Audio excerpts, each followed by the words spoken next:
창세기 32장 20절로 32절 말씀을 교독하시겠습니다. 또 너희는 말하기를 주의 종 야곱이 우리 뒤에 있다 하라 하니 이는 야곱이 말하기를 내가 내 앞에 보내는 예물로 형의 감정을 푼 후에 대면하면 형이 혹시 나를 받아주리라 함이었더라. 그 예물은 그의 앞서 보내고 그는 무리 가운데서 밤을 지내다가 밤에 일어나 두 아내와 두 여종과 11 아들을 인도하여 야복 나루를 건널세 그들을 인도하여 시내를 건너가게 하며 그의 소유도 건너가게 하고 야곱은 홀로 남았더니 어떤 사람이 날이 새도록 야곱과 씨름하다가 자기가 야곱을 이기지 못함을 보고 그가 야곱의 허벅지 관절을 치매 야곱의 허벅지 관절이 그 사람과 씨름할 때에 어긋났더라. 그가 이르되 날이 새려하니 나로 가게 하라. 야곱이 이르되 당신이 내게 축복하지 아니하면 가게 하지 아니하겠나이다. 그 사람이 그에게 이르되 내 이름이 무엇이냐? 그가 이르되 야곱이니이다. 그가 이르되 내 이름을 다시는 야곱이라 부를 것이 아니요 이스라엘이라 부를 것이니 이는 내가 하나님과 및 사람들과 겨루어 이기었음이니라. 야곱이 청하이르되 당신의 이름을 알려주소서. 그 사람이 이르되 어찌하여 내 이름을 묻느냐 하고 거기서 야곱에게 축복한지라. 그러므로 야곱이 그곳 이름을 브니엘이라 하였으니 그가 이르기를 내가 하나님과 대면하여 보았으나 내 생명이 보존되었다 함이더라.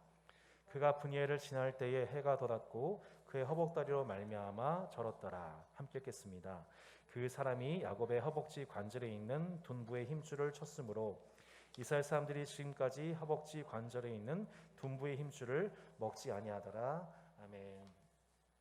여러분 2018년도 11월에 방영되어서 대한민국의 선풍적인 인기를 끌었던 드라마가 있죠. 혹시 기억하십니까? 설마 불멸의 이순신은 아니겠죠? 네, 이 드라마입니다. 스카이캐슬입니다.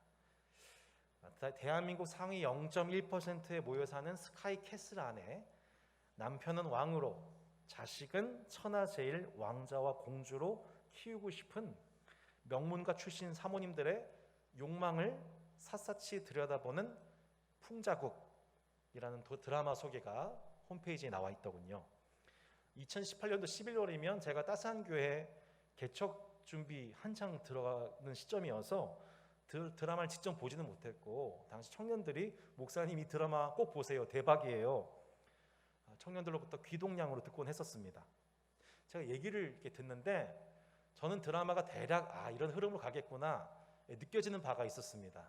그 이유는 실상 제가 강남 8학군에서 성장했기 때문에 대략적인 스토리라인이 이런 식으로 흘러가겠구나라는 어떤 느낌이 있었습니다. 물론 저는 0.1% 속한 사람은 절대 아닙니다. 하지만 늘 그것을 동경하며 살았던 사람입니다. 실제로 제가 초등학교 때였는데 한 어른께서 아마 제 친구의 어머니인가 아버지였던 것 같아요. 저한테 그런 얘기를 하시더라고요. 진원아, 그리고 제 친구의 이름을 부르면서 아무개야, 너희들 만약 잘 들어. 너희들 이것만 명심하면 돼. 너희 스카이만 들어가면 너희는 강남 출신으로서 스카이만 들어가게 되면은 너희는 그때부터 인생 아무 문제가 없을 거야. 아멘? 이렇게 아멘이라고 하진 않았죠. 이렇게 들어가게 되면 너희들 좋은 기업에 들어가게 될 거고 좋은 연봉을 받게 될 거고 또 강남에서 계속 살면서 제가 제일 마음이 유혹되었던 것 예쁜 여자를 만날 수 있을 거야 막 이런 식으로 이제 얘기를 해줬죠. 그렇구나. 어찌됐거나 대한민국에서 내가 잘 행복하게 살려면 결국엔 내가 스카이를 들어가야 되는구나. 들어가면 모든 것이 내게 주어지겠구나라고 하는 일명 대한민국 복음이죠. 대한민국 복음. 실제로 제가 초등학교, 중학교, 고등학교 때 내내 실제로 제가 속했던 복음은 바로 그 대한민국 복음이었고 결국엔 그 대한민국 복음이 안겨주고 싶었던 것은 스카이 캐슬, 그 성 안에서의 안정되고 부요하고 부족함이 없는 삶이었던 것이죠. 지금 그 함께 있었던 그 친구들이 어떻게 살고 있는지 잘 모르겠습니다. 그래서 저는 이 대한민국 복음을 듣고 나서 그 스카이캐슬에 진입하기 위해서 결국에는 저의 모든 것을 중학교 고등학교 때 쏟아 부었습니다. 예. 근데 그 스카이 캐슬에 들어가려면 먼저 스카이에 들어가야 되는데, 이 스카이에 들어가려면 공식이 있습니다. 먼저 특목고에 들어가면 됩니다. 외고에 들어가면 돼요.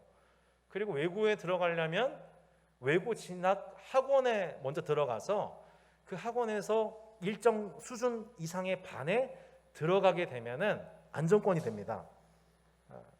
근데 참 슬프게도 제 성적은 항상 그보다 못 미치는 커트라인 아래에 머물렀습니다. 나름 최선을 다했지만 그러한 성적표를 받을 때마다 늘 절망하고, 늘 기대하고 절망하고 또 절망하고, 심지어는 제가 외고 시험을 보기 전에 그 외고 진학을 위해서 모인 학원에서 상위권 반 안에 들어가는 어떤 시험이 있었거든요. 근데 그 상위권 반 안에 들어가는 시험의 낙방에서 집에서 밤새도록 울었던 기억이 있습니다. 난 이제 안 된다. 난 끝났다. 외고를 시험하기 전에 외고반 진학반에서 어떤 일정 수에 들어가지 못해서 나는 끝났다라고 하는 절망감을 느껴버린 겁니다. 결과적으로는 결국엔 또 외고 시험을 봤지만 낙제를 하게 되고 또 울었습니다. 이렇게 계속해서 스카이를 꿈꾸고 노력했지만 또 못 들어가고 커트라인에 걸리고 또 우울해지고 울고, 이게 제가 중고등학교 때에 제 6년의 시절이 전부예요. 결국엔 1998년 11월에 수능 시험 결과 결국에는 스카이 들어가지 못하고 당시 제 인생이 끝났다라고 하는 그런 이 패배감 속에서 거의 그 한 3달 내내 방학 때 우울함 속에 빠져서 있었던 제 모습이 기억이 납니다. 그래서 결과적으로 제가 중고등학교 때 기간 동안 의미 있는 우정을 나눴던 친구는 놀랍게도 단 한 명도 남아있지 않습니다. 20년이 지금도 제가 주로 연락하는 친구들은 대부분 대학교 이상 때 만났던 친구들 혹은 초등학교 때의 친구들이지, 중고등학교 때 그 스카이캐슬에 들어가기 위해서 노력했던, 서바이벌 했던, 경쟁했던 친구들과는 아무런 우정의 기억이 없기에 그들과는 상호 교제가 없는 그 시간이 돼버리고 만 것이죠. 결국엔 그 6년의 후에 제게 남은 것은 경쟁 중심이고 결과 중심주의였던 청소년 시절 후에 제게 남은 것은 결국 루저가 된 듯한 패배감과 열등감, 사회에 대한 분노와 환멸감이었던 것입니다. 여러분, 제가 문제를 좀 드리겠습니다. 태어날 때부터 형의 발 뒤꿈치를 잡고 형보다 먼저 나오기 위해서 씨름하고 경쟁한 사람이 있습니다. 성경에서요. 형이 가지고 있던 장자로서의 축복권을 가로채기 위해서 몸을 스스로 분장해서 형인 것처럼 아버지를 속여서 그 장자권 축복을 얻어낸 사람이 있습니다. 한눈에 반한 여인 있었는데 그 여인을 위해서 몇 사람이 같이 옮길 만한 무거운 돌을 혼자서 옮길 만큼 힘이 센 사람이 있습니다. 마지막으로 형과 아버지를 속인 그대로 자기보다 더 사기를 잘 치는 삼촌을 만나서 20년 동안 고생하고 마침내 고향으로 돌아오게 된 사람이 있습니다. 여러분 누굴까요? 그것이 오늘 본문에 등장하는 인물, 바로 야곱입니다. 여러분, 야곱이 원어상으로 야코브라고 해요. 야코브, 이게 무슨 뜻일까요? 남을 속이는 사기꾼이라는 뜻입니다. 도둑놈이라는 뜻이에요. 좀 더 풀어 얘기하면 남과 경쟁해서 씨름해서 넘어뜨리는 사람, 이걸 야코브라고 합니다. 이 야곱이 20년 동안 사기꾼 삼촌을 만나서 고생하다가 고향으로 돌아오게 됐어요. 그런데 인생이 참 호락호락하지가 않죠. 자신이 예전에 사기를 쳐서 장자권을 뺏었던 형 에서가 이 야곱을 그 고향 오는 도중에 기다리고 있지 않습니까? 야곱이 두려워서 사자를 보내어서 에서의 분위기를 살펴봤어요.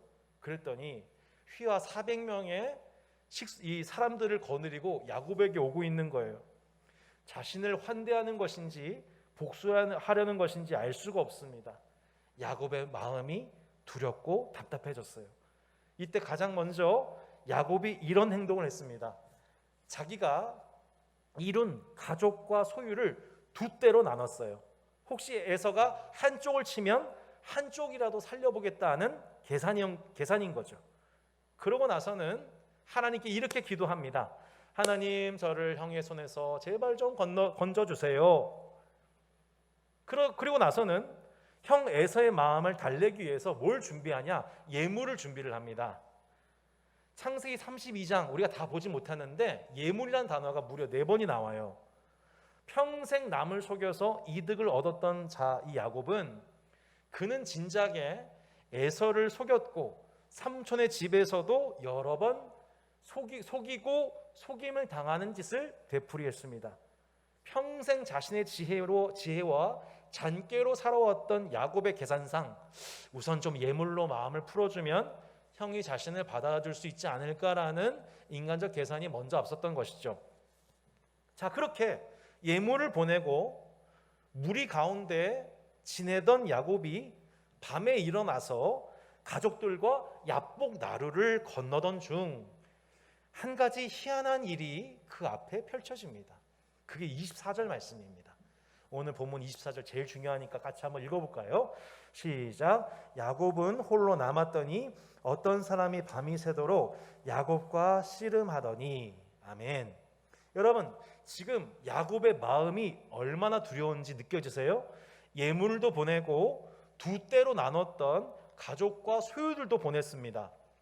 그런데 혼자만 강 이쪽 편에 여전히 남아 있어요. 그건 그만큼 야곱이 지금 겁에 질려 있다는 뜻입니다. 그만큼 지금 형이 두려웠다는 뜻이에요. 이미 하나님께 기도도 드렸죠. 예물도 보냈죠. 그럼 이제 건너가서 형을 만나야 되는데 가족들은 다 보내놓고서 예물은 다 보내놓고서 자신은 지금 여전히 그 강을 건너지 못하고 혼자 남아 있었던 겁니다.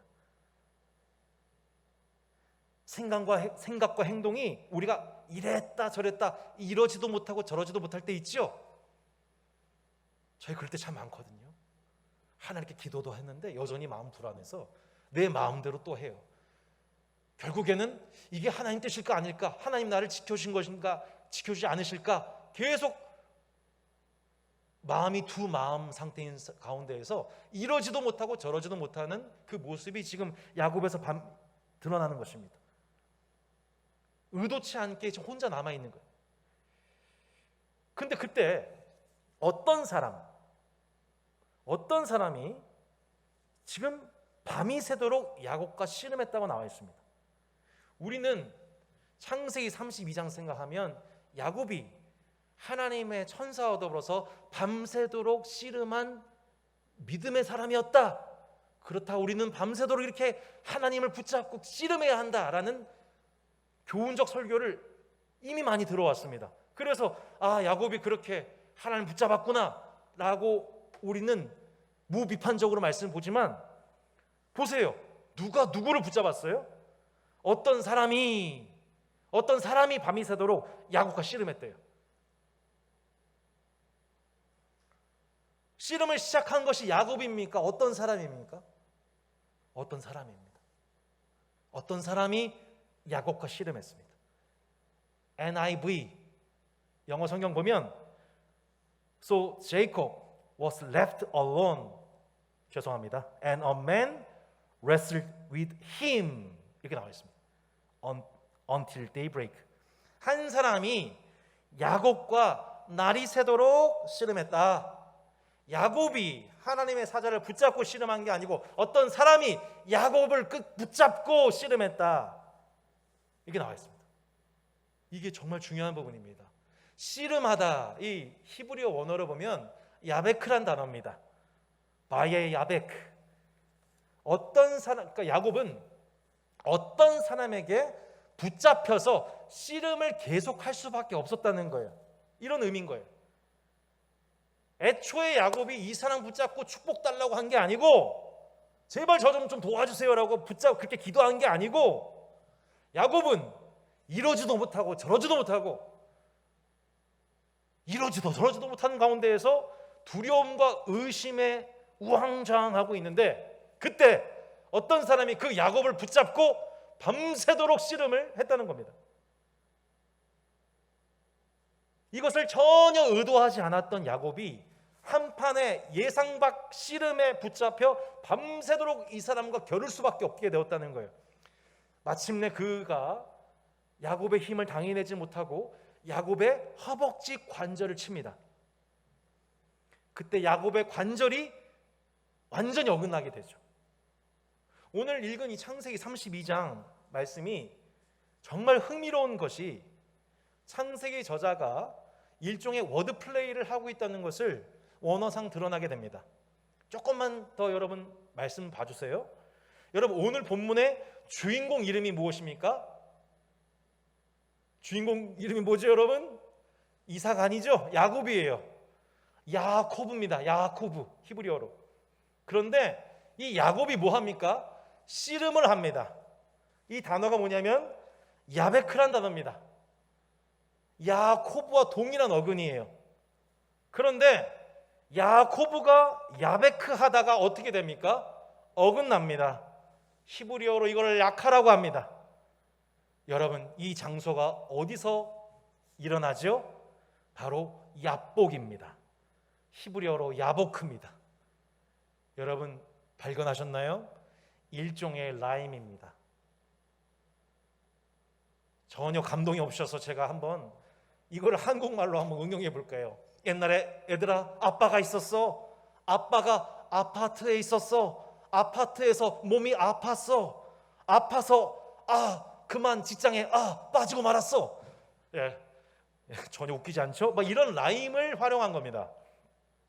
한마디로 창세기 32장에서 이 야복이란 야복 나루터도 원래의 역사적 지명이 아니라 나중에 야곱을 생각하면서 후대 사람들이 야복이라 했을 가능성도 있다고 합니다. 한마디로 창세기 32장은 창세기 저자가 뭘 얘기하고 싶었던 겁니까? 야곱이 한평생 야곱으로 살아가다가 야곱 되어 버렸다. 어디서? 야곱에서. 야곱이 야곱에서 야곱의 방식으로 살다가 야곱 되어 버렸어 라는 일종의 라임을 가지고 창세기 저자는 우리에게 교훈하고 있는 것입니다. 야곱이 누굽니까? 도둑놈입니다. 사기꾼이에요. 경쟁자예요. 자신의 꾀와 지혜를 의지하는 자입니다. 자신의 힘을 의지하는 자예요. 그 방식으로 살아가는 바로 그 야곱이 야곱하다가 결국 야곱 됐어. 어디서? 야곱에서. 그는 그야말로 속이는 자입니다. 남과 씨름함으로 결국엔 남을 무너뜨리고 자신의 성공을 얻는 자. 그것을 너무너무 잘하는 사람이에요. 야곱은. 야곱이 계속 야곱의 삶을 살아가다 보니 여러분 결국 그에게 남은 것은 무엇입니까? 결국 뭐가 남아있나요? 해결되지 않은 형 원수 관계가 남아있습니다. 400명의 식솔들을 이끌고 야곱이 한평생 모은 모든 것들을 무너뜨릴 그런 인생의 위기만 남아있습니다. 야곱이 야곱의 방식으로 살아가면 결국 야곱 꼴 나는 것입니다. 우리의 인생이 지난날 야곱처럼 자신의 꾀와 힘을 의지하면 결국엔 그 사람은 그 꾀에 다시 넘어지게 되고 그 힘이 무너지게 되는 것이죠. 야곱의 허벅지의 관절이 위골되어 버립니다. 야곱되어 버립니다. 여러분 남성으로서 12명의 자녀를 낳을 정도로 왕성한 정력의 사람입니다. 근데 그 야곱의 생명력이 일시에 무너진 거예요. 그 이후로 야곱은 더 이상 알을 낳지 못하고 다리를 절게 됩니다. 이 사람이 야곱에게 말합니다. 날이 새려하니 나로 가게 하라. 그러자 야곱이 이렇게 말합니다. 드디어 이렇게 얘기합니다. 뭐라고 얘기해요? 당신이 내게 축복하지 아니하면 가게 하지 아니하겠나이다. 26절 말씀입니다. 다시 보겠습니다. 그가 이르되 날이 새려하니 나로 가게 하라. 야곱이 이르되 당신이 내게 축복하지 아니하면 가게 하지 아니하겠나이다. 성도 여러분, 혹시 우리 중에 이런 야곱과 같은 정황을 맞이하고 계신 분들이 계시지 않습니까? 정말 여태까지 감당하기 어려울 만큼 힘든 여정을 간신히 헤치고 한 산을 넘어왔는데, 이제는 재산도 이뤘고 아내도 얻었고 자녀도 이루었고 이제는 고향에 돌아가서 안정을 누리면 되는데, 내 인생에서 외면하고 있었던 이 에서와의 관계 문제로 인해 내 인생이 야곱될 위기에 처한 것입니다. 내가 여태껏 해결했던 그 방식으로 이 문제 풀어보려고 이쪽으로도 머리 굴려보고 저쪽으로 계산해봐도 어느 쪽이든 손해볼 수밖에 없고, 자칫하면 내 인생 전체가 날아갈 것 같은 두려움으로 이러지도 못하고 저러지도 못하고, 기도도 하고 내가 수도도 해봤지만 결국엔 나 혼자 강 건너편에 여전히 남아서 잠 못 이루고 계신 분들 계시다면, 여러분 오늘 이 말씀을 한번 주목해 보시기 바랍니다. 밤새도록 야곱으로 하여금 씨름하게 하시면서 야곱에서 야곱으로 살아가면 결국 야곱골 난다는, 그렇게 남과 경쟁하고 속여서라도 이기고자 하는 삶의 방식은 결국엔 자기 파멸을 낳을 뿐이라는 인생의 엄중한 교훈을 그 몸에 절절하게 야곱의 몸에 배이게 하시는 분이 누구십니까? 바로 하나님이십니다. 창세기 32장 앞부분에서 야곱은 이미 하나님 앞에 기도했습니다. 에서의 손에서 자신을 건져달라고, 나와 처자들을 칠까 겁이 난다고 기도했었습니다. 그런데 기도 후에 야곱은 여전히 자신의 잔머리 의지합니다. 그런데 하나님은 야곱에게 기도 응답을 하셨습니까? 안 하셨습니까? 물론 결과적으로 문제 해결됐습니다. 에서의 400명 군사들을 무장 해제시키셨고 에서의 마음이 극적으로 풀리게 하셨죠. 그게 33장 얘기입니다. 하지만 그러한 야곱의 기도에 대한 하나님의 기도, 첫 번째 본질적인 기도 응답, 하나님이 신자에게 허락하시는 본질적인 기도 응답은 그 문제가 해결됨에 있지 않고 야곱으로 하여금 밤새도록 씨름하는 그 자리에 야곱을 붙잡아 주시는 것이 하나님의 첫 번째 기도 응답이었습니다. 할렐루야. 야곱으로 하여금 하나님 나를 축복하지 아니하시면 절대로 가게 하지 않겠습니다. 하나님의 축복만 붙잡게 하시는 것. 야곱이 처음부터 하나님의 축복을 붙잡았던 게 아닙니다, 여러분. 그는 여전히 마음을 정하지 못하고 있었어요. 이러지도 못하고 저러지도 못하고, 기도도 하지만 자기 계획대로 하려고 하고, 그런 기도, 그런 행동은 하나님 앞에서 자기에게 아무런 도움이 되지 않죠. 우리가 기도한다고 무조건 해결되는 게 아닙니다. 우리가 액션을 취한다고 해결되는 게 아닙니다. 우리가 다시 우리에게 씨름을 청해 오시면서 이 사람이 밤새도록 야곱과 함께 씨름을 하면서야 야곱의 그 힘줄이 끊어지고 나서야, 허벅지 관절이 나가버리고 나서야 이제는 내 꾀로도 안 되고 내 힘으로도 안 되고 아무것도 하지 못한 밤이 샌 그 아침 새벽 어느 시점, 야곱이 야곱에서 야곱하다가 야곱 되어버린 그 순간, 이제 마침내 그가 하나님 앞에 하나님의 사자에게 구합니다. 당신이 내게 축복하지 아니하면 가게 하지 않겠습니다. 이때 진짜 하나님의 축복을 구하게 된 것입니다. 하나님이 야곱에게 물으십니다. 내 이름이 무엇이냐? 이때 야곱이 대답합니다. 야곱입니다. 하나님, 제가 야곱입니다. 한마디로 하나님, 저 사기꾼이에요. 제 본질도 제 삶도 제 과거도 야곱이에요. 그러자 하나님께서 이렇게 그에게 말씀하십니다. 아니다. 너 이름을 다시는 야곱이라고 하지 말아라. 너 이름은 이스라엘이라 부를 것이다. 장차 오는 모든 주를 믿는 택함 받은 백성들의 대표하는 그 사람, 너는 이스라엘이야. 저는 이 말씀을 통해서 제 인생을 관통하시는 하나님의 음성을 듣습니다. 저도 이 본문 앞에서 다시 한번 고백했습니다. 주님, 저 사기꾼입니다. 저 도둑놈입니다. 한평생 남과 치열하게 경쟁해서 비열한 방식으로 그렇게 인생을 살아왔습니다. 물론 그러한 인간적인 깨와 지혜로서 부분적인 성공도 맛보았습니다. 하지만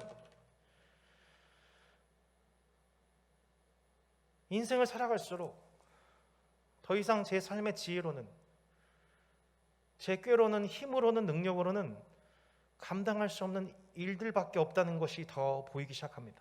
그게 가정이기도 하고 목회이기도 하고 관계이기도 합니다. 모든 영역 속에서 더 이상 야곱의 삶의 방식으로는 살아갈 수 없다는 것을 깨닫습니다.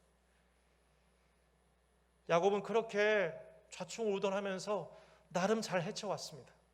부분적인 성공도 거둬왔던 거죠. 자신의 힘과 지혜와 힘으로 어느 정도 열매를 거뒀던 거죠. 근데 이 마침내 야복강가에서 야곱은 깨닫습니다. 야곱이 야곱하다가 야곱되어 버린 그곳 야곱에서, 그러한 야곱에도 불구하고 다시 야곱에게 먼저 씨름을 걸어오시고 먼저 야곱의 삿발을 붙잡고 일으키셔서, 야, 너 나하고 씨름하자야. 일어나라고.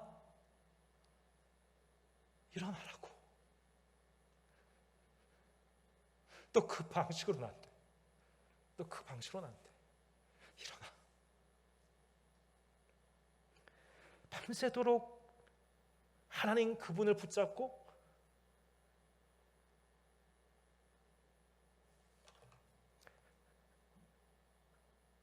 내 믿음을 붙잡고 계신 분이,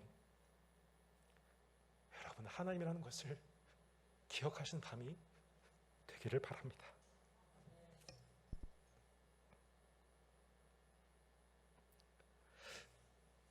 참 부끄럽게도 저는 또 연약해졌습니다. 휴가 기간이 되었더니 제 마음에 지난 30개월 동안 개척을 달려오면서 그 중에 20개월이 코로나와 함께 지냈잖아요. 계속 나름 기도하고 여태까지 내가 배워왔던 목회 기술이나 여러 가지 것들을 가지고 최선을 나름대로 다 했어요. 하지만 이 코로나가 지속되고 앞으로도 정말 예상을 범위를 넘는 이 세대가 오게 되면서 저는 완전히 무력해졌어요. 무력하는 감정이 들어왔어요. 앞으로 목회 어떡하지? 앞으로 어떻게 주의 몸된 교회를 이끌어가야지? 여태까지 내가 부분적으로 성공해왔던, 내가 할 수 있던 것들은 마치 무용지물이 된 것 같은 그런 감정 속에 휴가 때 그런 감정이 생기더라고요. 나 더 이상 못할 것 같아. 할 수는 있겠지. 하지만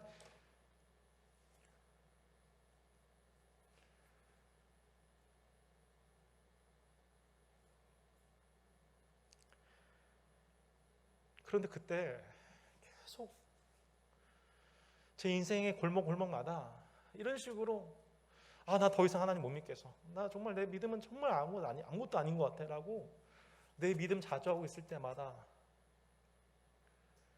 내 삶에 내 존재의 한계를 느낄 때마다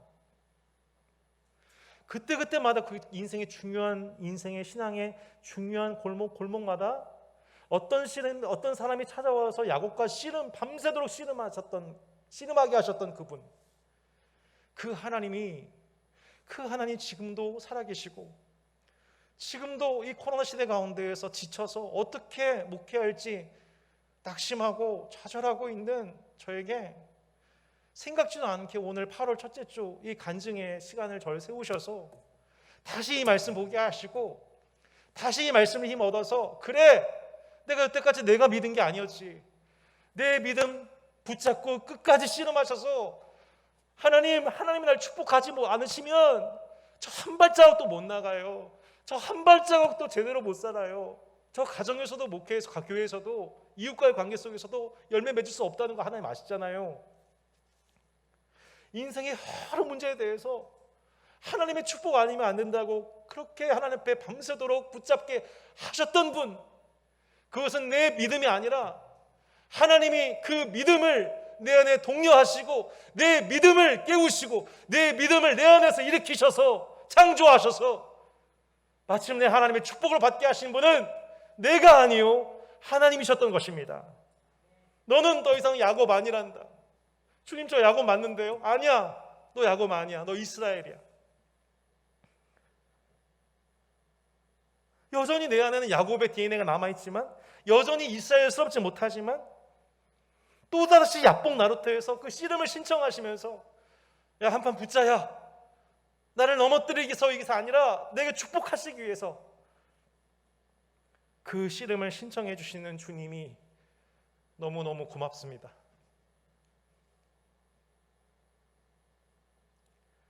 제가 일주일 동안 이 휴가를 마무리하면서 마지막 휴가의 날이었던 화요일에 이 가평에 있는 필그림 하우스에서 하루 동안 기도하려고 아침에 가평을 향했어요. 1시간 40분 동안 차를 몰고 갔는데 딱 하우스 이제 1km 도착 지점 앞두고 갑자기 어머님께 연락이 온 겁니다.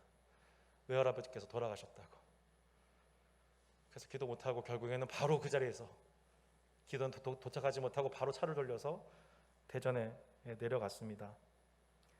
2박 3일 장례를 치르면서 하나님이 그 외할아버지 영정사진 앞에서 제가 정말 목 놓아 울었습니다. 할아버지 사랑 때문이기도 했고, 제가 목회자가 되는 과정 속에서 교회를 중심으로 모든 걸 하다 보니까 제대로 제 가정을 돌보지를 못했던 거예요. 외가댁을.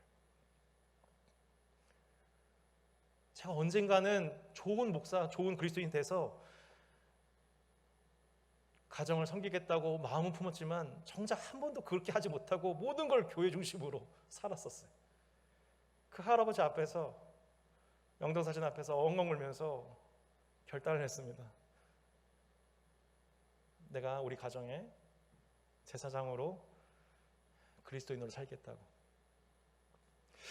2박 3일 동안 하나님께서 얼마나 많은 은혜를 주셨는지, 그간 가족들 저에 대한 서운한 마음 참 많으셨거든요. 놀랍게도 이번에 저희 외가댁, 저희 어머니를 비롯한 외가댁 삼촌 두 분, 이모님, 어머님 비롯한 모든 친척들이 저하고 아내를 얼마나 칭찬해 주신지 몰라요. 전 제가 놀랄 정도였어요. 2박 3일 중요한 순간마다 입관과 이 장례 때에 제가 대표 기도를 하면서 부활과 영생에 관한 소망의 기도를 하나님께 올려드리고 유족들과 함께 더불어 함께 시간을 보냈는데, 이게 이분들한테 너무 큰 위로가 된 거예요. 그 기도를 들을 때마다 마음이 너무 편해졌대요. 부활과 영생의 복음을 모르고 있는 사람들이 멀리 저 땅끝 아프리카에 있는 게 아니고 내 바로 옆에 있는 내 가족들이 부활과 영생의 복음을 몰라 이별한 그 할아버지와 생이별 당한 것으로 슬퍼하고 있더라고요. 제가 외할아버지 몇 년 전에 위독하셨을 때 대전의 충남병원에 어렵게 시간을 내서 달려가가지고 임종을 예감하고, 제가 제 인생 처음으로 그 큰 어른 앞에서 제가 예수님의 복음, 죽음과 부활의 복음을 증거하고, 할아버지 예수님을 영접하시겠습니까? 할아버지 기도하시죠. 눈물을 머금고 할아버지를 위해서 기도했던 적이 있었습니다. 이제는요, 저희 가족이, 저희 아버지도 그렇고, 처음에 제가 교회를 나가게 되고 목사가 된다고 했었을 때 제일 반대했던 분들이 그 중에 한 분이 아버지신데, 이제는 저희 가정에 대소사, 장례가 있을 때마다 가장 먼저 저를 추천하시고 저를 가장 먼저 그 기도의 자리, 예배인도 자리에 저를 초청하십니다. 하나님이 저를 축복하지 않으시면 저는 제 가족 한 명도 구원하지 못해요. 하나님 앞에 기도했던 그 순간들이 이제는 하나님의 축복의 은혜로 이곳 저곳에서 복음의 열매로 꽃피우는 것을 볼 때, 사랑하는 성도 여러분, 우리 인생에 하나님 앞에 하나님 이 문제 좀 해결해 주세요라고 기도하는 우리의 심정을 아시는 하나님께서는 그 본질적인 문제가 해결되기 전에 먼저 하나님은 그 천사를 통해, 사자를 통해 하나님을 온전히 바라보지 못하고 있는 나를 붙잡고 다시 씨름의 그 자리에 서게 하심으로 오직 하나님 한 분의 축복을 바라는 영적 이스라엘로서 하나님은 우리에게 지금도 하나님의 인자하신 사랑을 나타내고 계신 것입니다. 성도 여러분, 오늘 주님 앞에 목 놓아 고백하십시오. 주님, 제가 야곱이에요.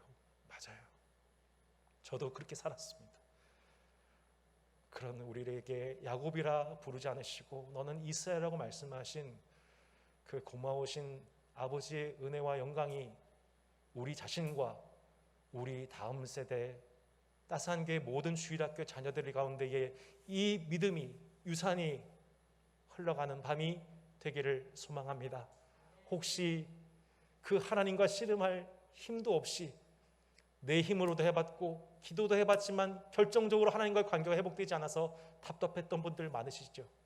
오늘 이 말씀 붙잡고 하나님이 여러분과 다시 씨름할 수 있도록, 다시 여러분 안에 그 믿음이 회복될 수 있도록 그 믿음을 창조하시는 여호와 하나님께서 오늘 이 밤 여러분을 회복시켜 주시는 은혜가 있기를 주 예수 이름으로 축원합니다. 아멘.